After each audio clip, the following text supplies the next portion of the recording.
Film आगाज रात London यतीम खाने में होता है, जहां हम देखते हैं कि जगह की मुंतजमा दरवाज़ा बंद जा रही है, लेकिन जब वो ज़मीन पर कुछ रिसाले देखती है तो मशगूल हो जाती है। रिसाले उठा लेती है और दरवाज़ा बंद करना भूल जाती है। हम एक छोटी यतीम लड़की से मिलते हैं जिसका नाम सोफ़ी है। सोफ़ी अपनी कंबल के नीचे सीढ़ियों पर बैठी है और देखती है कि मुंतजमा दरवाज़ा बंद करना भूल गई है, तो वो खुद जाकर दरवाज़ा बंद करती है। इसके बाद वो घड़ी की सुइयों से खेलने लगती है और वक्त को सुबह के 3 बजे कर देती है। उसने ऐसा किया क्योंकि वो समझती थी कि सुबह के 3 बजे जादुई होता है। इसके बाद वो लाइट बंद कर देती है, लेकिन इसे सड़क पर कुछ आवाजें सुनाई देती हैं। जब वो देखती है तो वहाँ कुछ नशे में आदमी शोर मचा रहे होते हैं। तो सोफी उनसे कहती है कि आवाज कम करो, बच्चे सो नहीं पा रहे हैं और अगर तुम लोग यहाँ से नहीं गए तो मैं पुलिस को बुला लूंगी।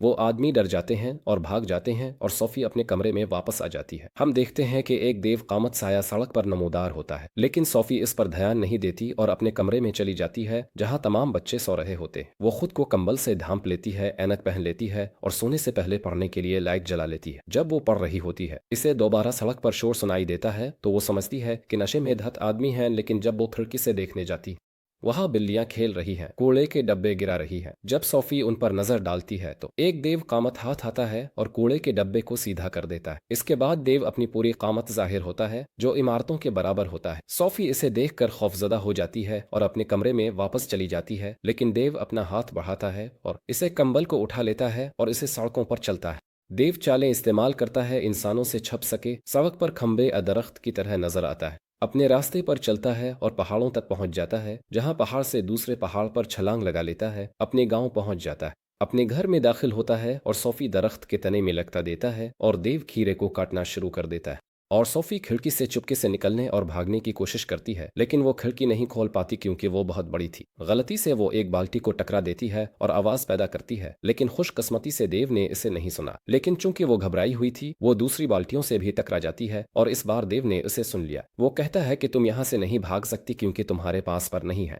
और वो सोफी को अपनी प्लेट में डाल देता है और इसे छोड़कर अपना रात का खाना तैयार करने में लग जाता है। सोफी इससे पूछती है कि मैं बिल्कुल कहाँ हूँ। उसने कहा कि तुम दीवोहे के गांव में हो। सोफी इस पर यकीन नहीं करती क्योंकि वो समझती है कि ऐसी कोई चीज नहीं होती। अचानक वो दूसरे दीवोहे की आवाज सुनती है। सोफी डर जाती है और देव से कहती है कि वो इसे न खाए। देव हंसता है और कहता है मैं इंसानों को नहीं खाता। तो वो कहती है लेकिन तुम मुझे अपने साथ ले आए और मैं राजी नहीं थी। देव ने कहा तुम पर वालिदैन फिक्रमंद होंगे। सोफी कहती है कि मेरे पास माँ बाप नहीं है। तुमने मुझे यतीम खाने से उठाया है, लेकिन मुझे यतीम खाना पसंद नहीं था क्योंकि वहाँ की डायरेक्टर लापरवाह थी और यतीम खाने नहीं करती थी और वो बहुत ज्यादा कवानीन बनाती थी और हमें सजा देती थी। देव इसके साथ हमदर्दी करता है क्योंकि वो यतीम है और उसके साथ नरमी से पेश आता है और इसे इसकी ऐनक पहनाता है। तो वो पूछती है क्या सब देव तुम्हारी तरह मेहरबान होते हैं? देव ने कहा नहीं, कुछ देव इंसानों को खा जाते हैं। सोफी पूछती है तुमने मुझे क्यों अगवा किया जब तुम इंसानों को नहीं खाते? देव कहता है कि अगर मैं तुम्हें छोड़ देता तो तुम सबको बता देती कि तुमने एक देव को देखा है और इस तरह इंसान मुझे पकड़ लेते और वो मुझे जानवर समझेंगे और मुझे जानवरों के साथ पिंजरे में बंद कर देंगे। तो सोफी कहती है उल्टा मैं किसी को तुम्हारे बारे में नहीं बताऊंगी। लेकिन देव इस पर यकीन नहीं करता और कहता है कि तुम हमेशा मेरे साथ रहोगी। तो वो कहती है मैं जरूर कोई रास्ता निकालूंगी भागने का। देव ने जवाब दिया और कहा ऐसा मत करना, ताकि दूसरे देव तुम्हें न खा जाए। और वो उसे एक ऊंची जगह पर रखता है ताकि उसे भागने से रोके।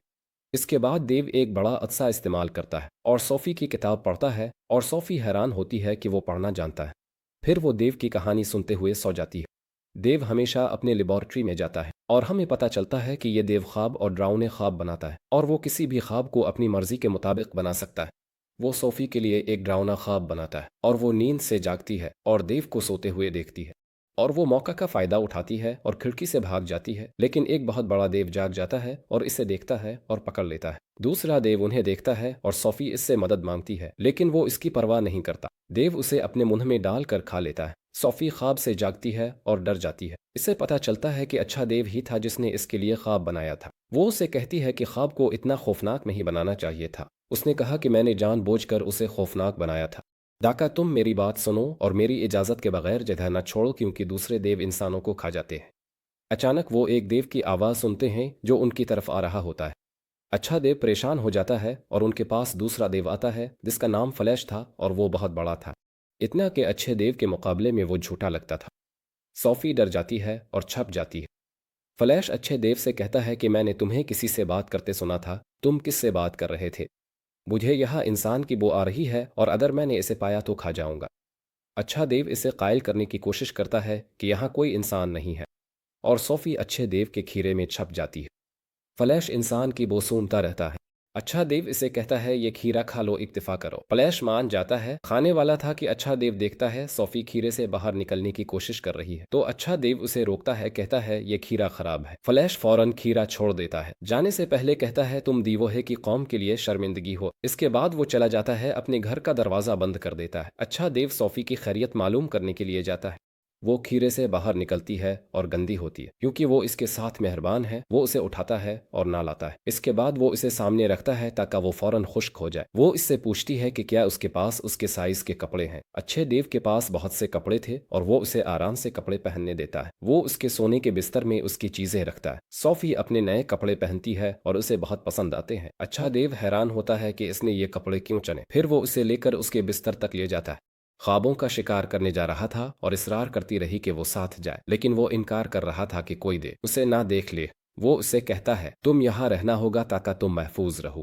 वो उसे छोड़कर चला जाता है, पर वो खामोश नहीं रहती और उसके पीछे पीछे आती है। वो इससे इल्तिजा करती है कि वो इसके साथ चले। मेरे पास कोई पसंदीदा दोस्त नहीं था, तुम्हारे पास भी नहीं है, तो हम एक दूसरे के साथ अपने राज बांटें। अगर तुम मौजूद नहीं हो, कोई देव तुम्हारे घर में दाखिल होकर मुझे देख ले तो वो फौरन मुझे खा जाएगा, मेरा खून तुम्हारी गर्दन पर होगा।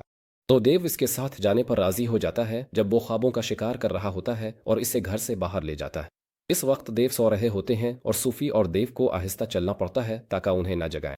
लेकिन बदकिस्मती से देव जाग जाते हैं और देव को उसकी टांग से पकड़ लेते हैं। सूफी उनसे भागती है और कंबल गिरा देती है और इस गाड़ी में सवार हो जाती है ताकि छप सके।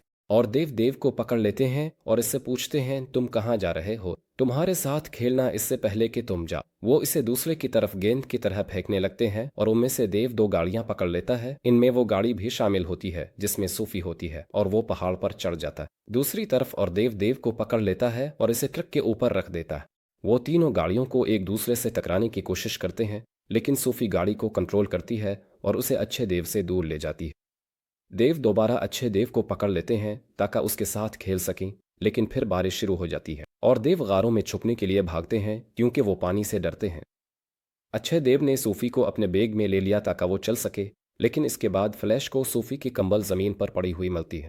जब उन्होंने इसे सूंघा तो उन्हें पता चला कि ये इंसान की खुशबू है और उन्हें एहसास हुआ कि अच्छे देव ने इंसान को छुपाया हुआ है। रात को अच्छा देव और सूफी ख्वाबों की सरजमीन पहुंचते हैं और वो सूफी से कहता है कि मैं अपनी बड़ी कानों से यहाँ सब कुछ सुन सकता हूँ, मैं चींटियों और बिल्लियों को भी सुनता हूँ जब वो बात करते हैं। सूफी नीचे उतरती है ताकि ख्वाबों के दरख्त को देख सके। ये दरख्त ख्वाब पैदा करता था। सूफी इस जगह से बहुत मुतासिर थी। देव एक ख्वाब को पकड़ता है और इसे अपने मर्तबान में रखता है और सूफी से कहता है वो इसकी मदद करे और ख्वाबों को हासिल करे। वो मान जाती है और किसी भी ख्वाब को पकड़ने की कोशिश करती है। वो ये करते हुए बहुत लुत्फ अंदोज हो रही थी और एक सुर्ख रंग का ख्वाब पकड़ने में कामयाब हो जाती है जो एक बुरा ख्वाब था, इसलिए देव ने इसे अलग मर्तबान ने बंद कर दिया। सूफी कहती है मैंने फैसला किया है, मैं तुम्हें BFG कहूंगी, यानी मेरा दोस्त देव, और देव इस नाम से खुश होता है।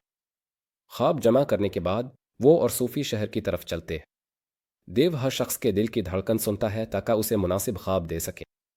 सूफी इससे कहती है कि वो खुशी के ख्वाब बेविंग की। देव मान जाता है और इस खानदान के लिए खुशी के ख्वाब फूंकता है। वो सूफी को छोटे लड़के के ख्वाब के बारे में बताता है कि वो ख्वाब में देखता है कि घर का फोन बजता है, वालिद जवाब देते हैं और पता चलता है कि कॉल करने वाला अमेरिका का सदर है जो बच्चे से बात करना चाहता है। बच्चे के चेहरे पर मुस्कुराहट आ जाती है जब वो ख्वाब में सदर से बात कर रहा होता है। देव जब अपना काम मुकम्मल कर लेता है तो वो दीवोहे के गांव की तरफ वापस जा रहे होते हैं और छप जाते हैं जब वो दूसरे दीवोहे को देखते हैं जो शहर में कुछ बच्चों को अगवा करने और खाने के लिए आए थे। सूफी इससे पूछती है मेरी कंबल कहाँ है। देव हैरान होता है और कहता है ये तो तुम्हारे पास ही थी। सूफी कहती है यकीनन ये मुझसे दीवोहे के गांव में गिर गई होगी। देव हैरान रह जाता है क्योंकि अगर दीवोहे को कंबल मिल गया तो यकीनन, और समझ गए मेरे साथ एक इंसान है। देव डर जाता है अगर वो सूफी को वापस ले गया तो वो इसे खा लेंगे। फैसला करता है कि उसे अपने साथ ना ले जाए। अगले मंजर में हम देखते हैं कि सूफी यतीम खाने के सामने नींद से जागती है। वो समझती है कि यह ख्वाब था, लेकिन देव उसके सामने आता है। यह ख्वाब नहीं था, मैंने तुम्हें वापस लाया हूँ क्योंकि तुम्हारी जिंदगी को खतरा है। वो इसे कहानी सुनाना शुरू करता। पहले एक बच्चा मेरे साथ रहता था और वही मुझे पढ़ना सिखाता था। तुमने इसकी जैकेट पहनी थी, जब मैंने तुम्हें इसे पहने देखा तो मुतासिर हुआ। अफसोस, दीवोहे ने इस लड़के को खा लिया और मैं नहीं चाहता कि यह वाकया तुम्हारे साथ दोहराया जाए। सूफी कहती है, अगर हम सोचें तो हमें दीवोहे से निजात का कोई हल मिल जाएगा, लेकिन देव कायल नहीं होता और उसके पास कोई उम्मीद नहीं थी। वो इसे छोड़कर जाने लगता है, लेकिन सूफी इसके पीछे आती है और कहती है, मैं नहीं डरती और तुम्हारे साथ रहना चाहती हूँ, लेकिन देव नहीं मानता और चला जाता है। सूफी यतीम खाने वापस आ जाती, लेकिन वो हार नहीं मानती। कुछ वक्त बाद बालकोनी में खड़ी होती है और देव की मौजूदगी को अपने करीब महसूस करती है। वो फैसला करती है दीवार से छलांग लगा दे ताकि देव इसे बचा ले। जब इसने ऐसा किया तो देव ने इसे बचा लिया और फैसला किया इसे अपने साथ ले जाए, क्योंकि उसे एक करीबी दोस्त की जरूरत है। वो दीवोहे की जमीन पर वापस आते हैं और हम देखते हैं फ्लैश उनका पीछा कर रहा है। इसके बाद वो देव को ले जाते हैं और सोफी दीवोहे से खत्म करने का मंसूबा सोच रही होती है, लेकिन अचानक दीवोहे की आवाज आती है कि वो आ रही है। देव सोफी को जल्दी से छुपा देता है और तमाम देव घर में दाखिल होते हैं और उसके अर्द गिर्द जमा हो जाते हैं। वो कहते हैं कि हमें पता चला है कि तुमने इंसान को छुपाया हुआ है, और वो कंबल की खुशबू सूंघते हैं। इसके बाद वो अलग हो जाते हैं, सोफी को तलाश करते हुए जगह तबाह कर देते हैं। देव को गुस्सा आता है कि इसका काम तबाह हो रहा है और देव उसकी परवाह नहीं करते और अपनी तलाश जारी रखते हैं। जब भी वो सोफी के करीब आते हैं वो भाग जाती है और पानी में छप जाती है, क्योंकि वो जानती है कि वो इससे डरते हैं। पानी इसे दूर ले जाता है और वो मुसलसल भागती रहती है ताकि पकड़ी ना जाए। BFG उसे देखता है और अफसोस की हालत में होता है, क्योंकि वो इसकी हिफाजत नहीं कर सकता। फिर वो इस कमरे में पहुंचती है जहां वो बच्चा सोता था जो देव के साथ रहता था, और वो एक तस्वीर देखती है जो उसने देव के साथ बनाई थी। फ्लैश सोफी की खुशबू सूंघता है और करीब था कि उसे पकड़ ले, तो नेक दिल देव ने मुदाखलत करने का फैसला किया। आग जलाकर देव को डराता है और उन्हें जाने का हुक्म देता है। वो उन पर पानी छिड़कता है यहाँ तक कि वो सब वाकई चले जाते हैं। सोफी बाहर आती है और इंग्लैंड की मलिका की एक तस्वीर देखती है।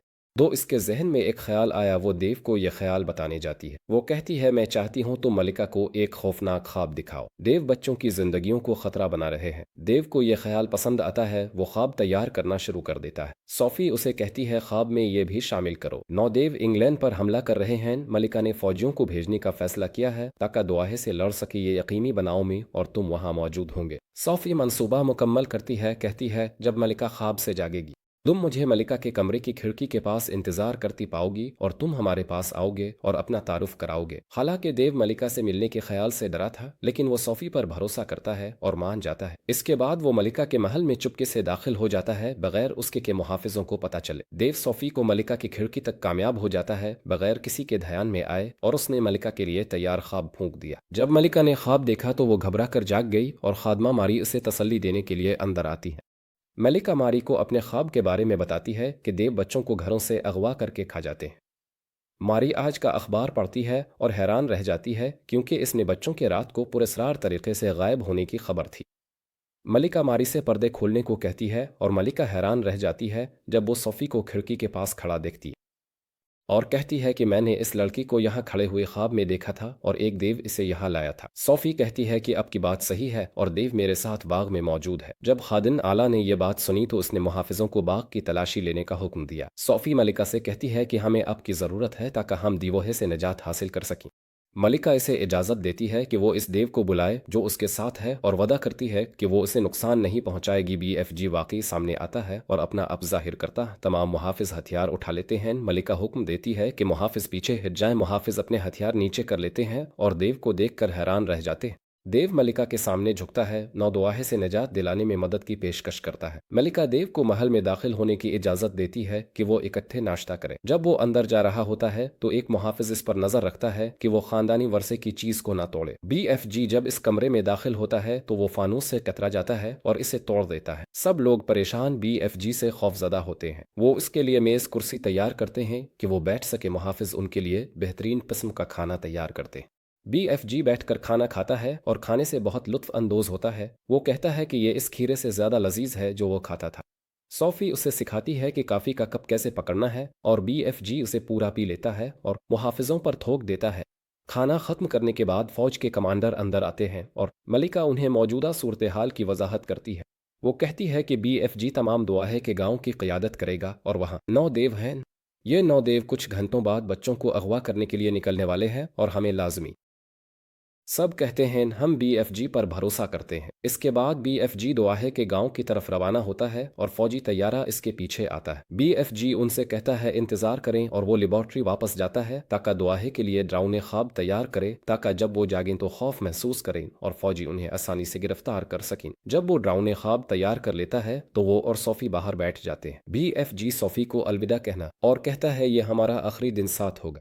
तुम्हारे यहाँ कोई जिंदगी नहीं और न कोई इंसान है जिसके साथ तुम रह सको। मैं तुम्हारे दिल की धड़कन सुनूंगा और अगर तुमने बुलाया तो मैं आ जाऊंगा। सोफी इससे अलविदा कहती है कि वक्त आ गया। BFG उठता है दुआहे को डरावने ख्वाब फूंक सके, लेकिन वो दरियाफ्त करता है कि इसने अपनी किताब मलिका के पास भूल दी है। मंसूबा नाकाम हो जाता है क्योंकि मलिका का महल यहाँ से तकरीबन 12 घंटे दूर है। लेकिन सोफी खुद ही कुछ करने का फैसला करती है और डरावने ख्वाबों का मर्तबान लेकर दुआहे के पास चली जाती है।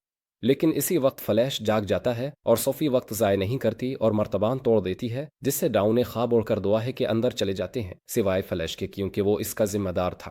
देव जाग जाते हैं और डरे हुए होते हैं। फ्लैश सोफी को मारना चाहता था लेकिन BFG उसे रोकता है।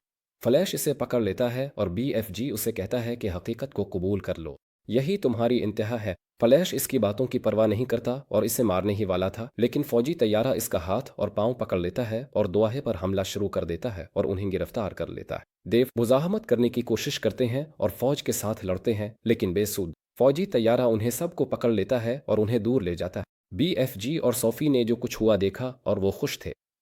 फौज ने दुआहे को समंदर के करीब एक जजीरे के पानी में फेंक दिया। देव जल्दी से जजीरे पर पहुंच गए और फौज ने उन पर बड़ी मिकदार में खीरे फेंक दिए और साथ ही खीरे के बीज भी, ताकि वो उन्हें उगा सकें और खा सकें। वो नाराज हो गए क्योंकि उन्हें खीरे पसंद नहीं थे और वो मजबूर हो गए कि यही उनकी वाहिद खुराक बने, क्योंकि उनके पास भागने का कोई रास्ता नहीं बचा था और वो अपनी जिंदगी का माहौल इस जजीरे पर समंदर के बीच में गुजारेंगे। कुछ वक्त के बाद सोफी मलिका के महल में जागती है क्योंकि मलिका ने फैसला किया कि वो इसे गोद लेगी। BFG ने दुआहे की जमीन पर बहुत सारी सब्जियां उगाईं और वो खुश और मुतमईन होकर रहने लगा।